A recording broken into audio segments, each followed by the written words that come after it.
I remember one time we was in the Century Club, and you hit me in my back so hard, and I turned around. I was like, "Mother!" I was like, "Hey, what's up, Mike? How you doing, boy?" I love you so much, man. I love every time I see you, man. It's special. Hello, remember that?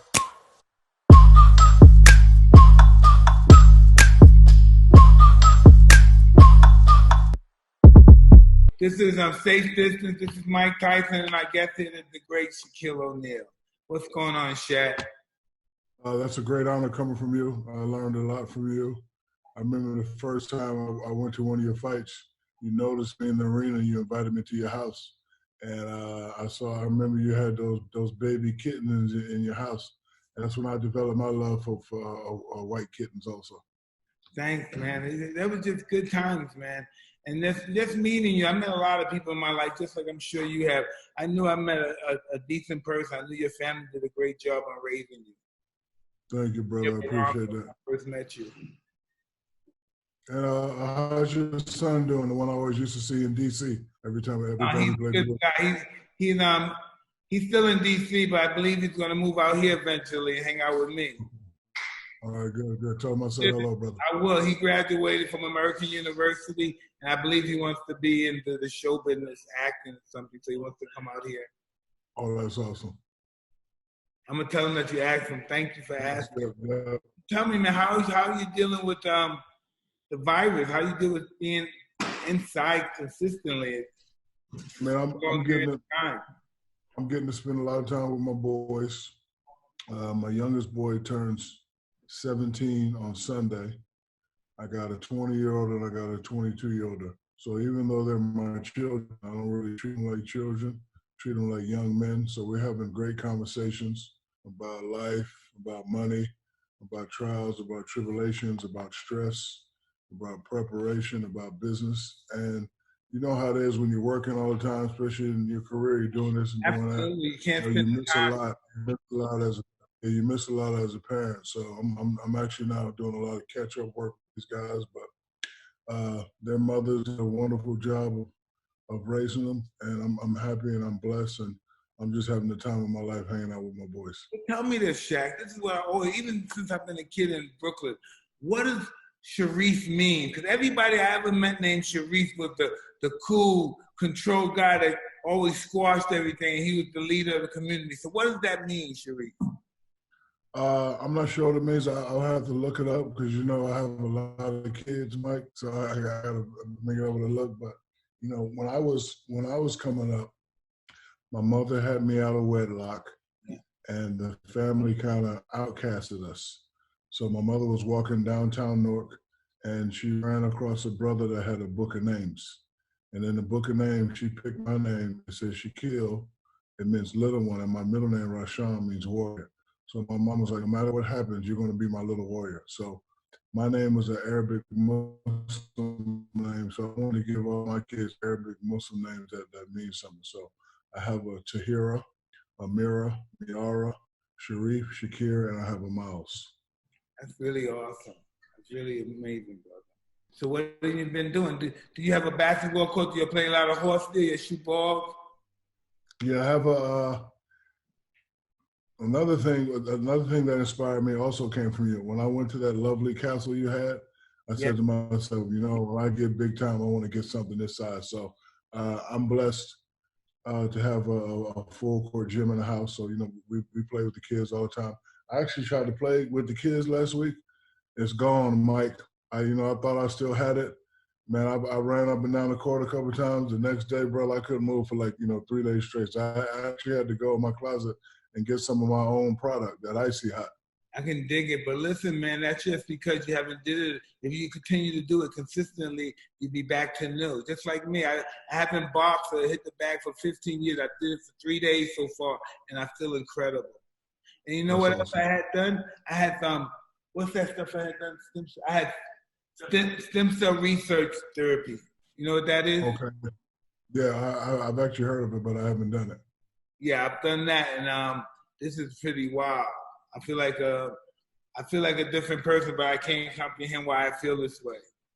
Okay, got it. Yeah, it's really wild what scientists can do. Yeah, I feel you. When do you think this is going to be over? You know, watching the news and listening to all the people I keep hearing, I'm actually kind of scared because remember, stay in the house for 14 days and then we're pulling it back to April 30th. Now I'm here May 30th. I saw a thing yesterday said a Harvard scientist said that we're going to have to practice social distancing till 2022. Yeah, I I'm heard actually that kind of as well. yeah, I'm actually kind of scared and kind of nervous. I'm just hoping and praying that somebody comes up with something that we can get back to living our lives. Because the saddest thing about this, of course, you know, it's sad when a person loses their lives, but 16 million people have lost their job. That's sad. I mean, I haven't. And in a way, that's worse than dying. Yes, yeah, and I I'm not haven't. trying to be funny, but in a way, that's worse than dying. When you're dead, Yes, you don't have no more issues. When you have no money, you're suffering. You can't work, you have no yeah, food, you have children, you're suffering. yeah. One of my neighbors worked for Disney for 30 years, and he was just let go. I look at him every day, and he's just, you know, he's really sad. You know, he's really down. So, you know, hopefully when this all gets back, you know, these people can, you know, get their lives back together. Because you know, I really, you know, feel for people like that because they're really the hardest working people in America. You Yes, know, guys that. no, Shaq, and that's why we have an organization called Standing United, because we really contribute to giving to the people less fortunate, like the homeless and the drug addicted, and people from those aspects of life. And I never knew the power of giving and helping people till I really started indulging in it. And I'm really happy Right. to indulge in that type of life now. Yeah, I actually been watching you your whole career, and you're doing a lot of positive things. I want to commend you on that Mike Tyson stand-up show you had in New York. Thank you, my friend. Genius. Thank you. My wife helped me out, but my wife did a, pretty much wrote everything. you did a perfect job on that. I mean, I watched that like 10 different times. You were honest, you told the truth, and you were funny as shit. You really were. Thank you. You know, I had to tell the truth because everybody saw it. They know what the truth is. I remember one time we was in the Century Club, and you hit me in my back so hard, and I turned around. I was like, "Mother!" I was like, "Hey, what's up, Mike? How you doing, boy?" I love you so much, man. I love every time I see you, man. You're so special, man. Hello, remember that? It's just so awesome, man. Yo, listen, how's your family? How's your mom, your stepdad? My stepdad passed away about 7 years ago, but my mom lives around the corner. I never knew, but I'm sorry to hear that. Thank you, I thank just you. always watch him on television, and he was such a disciplinarian. Yeah, he was, Awesome. and he. So my mom lives around the corner. She's doing fabulous. My youngest sister passed away a couple months ago, so it's kind of been hard on the family. So I'm my sorry. mom's. Thank you. So you know, my mom's gonna move closer to me. You know, it was a tough year losing my sister, losing my boy Kobe. Now this stuff going on, but you know, I still got my mama, I still got my number one lady, so she's gonna be moving close to me, so I can see her a lot. Because you know how it is when you're working a lot, you don't really get to see family. I said to myself, you know what, family is more important. I got to see them more. So she's agreed to move right around the corner for me in Atlanta, Georgia. Yeah, I understand. Just from my sport experience of 53 years, I just really realized that life prepares you for everything. Life even prepares us for death. You It know, does. don't panic and freak out, you know, and live our life in a dignitized manner. You know, life prepares us for everything. Yep. There's not going to be any more NBA for a minute, huh? You know, I'm hearing that they're thinking about playing at an undisclosed location. That's one option. The other option I'm hearing is they're trying to play without fans. I'm not sure, but Adam Silver's done a great job of protecting the safety of the players and the people.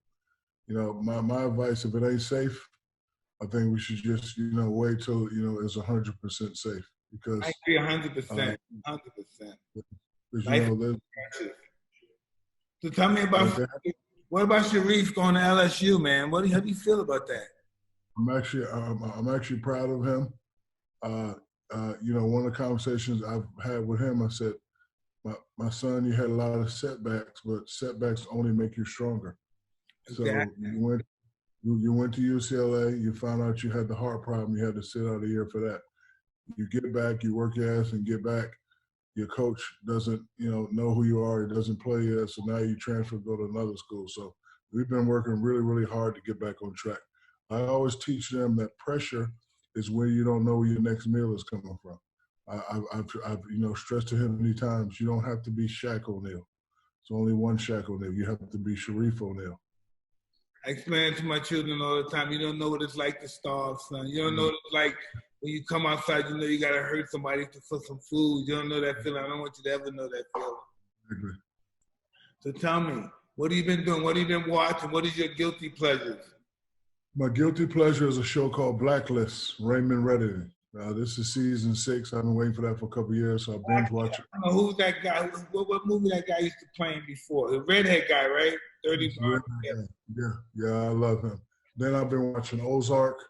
Yeah, my wife is so strung out over it. That's really funny. My wife thinks that's the cat's meow. Is it really? Yeah, it's pretty good. I like it. And then after I get done watching my shows, I always go back to the movies that always inspired me. Paid in Full, Menace to Society, Boys in the Hood, Godfather 1, 2, 3, Scarface, stuff like that. Yeah, I knew those guys from Paid in Full. Oh, you did? Outlaw and the Boys? They were very interesting people. Yeah. Very interesting people. You know what? When I always see stories about guys that I know that's in that kind of life and stuff, they never really articulate how bright these guys are. Right. You know, they always say these guys are gangsters, they're killers, they're savages. For them to get to the level that they got, they came from nothing to be heads of multi-million-dollar organizations from the streets. Right. Yeah, I had a couple. I had a couple guys from my neighborhood who grew up to be a very, very big. Yeah, listen, they don't know. That's harder than me. Listen, that's harder than becoming a champion of the world. I'm not getting shot at every day, every weekend. I know, right? It is, yeah. Absolutely. To have a life, to live 10 years, 15 years in that life, man, you're an OG for real. You're a grandfather OG. Triple OG. For real, man. I'm just very grateful that God had so much mercy on me and steered me in the right direction. At least I believe this was the right direction. But I had to deal with that life in order to find the direction. Right. Everything happens for a reason. Nothing's coincidental, I believe. I agree. All right, so we're going to let you go, and I very appreciate your time here. And whenever you need me to do your show, I'm here for you. Don't even question it, my friend. No problem, brother. Tell your family, your lovely wife, your lovely kids, I'll say hello, and I'll see you soon, inshallah, brother. Inshallah. Right.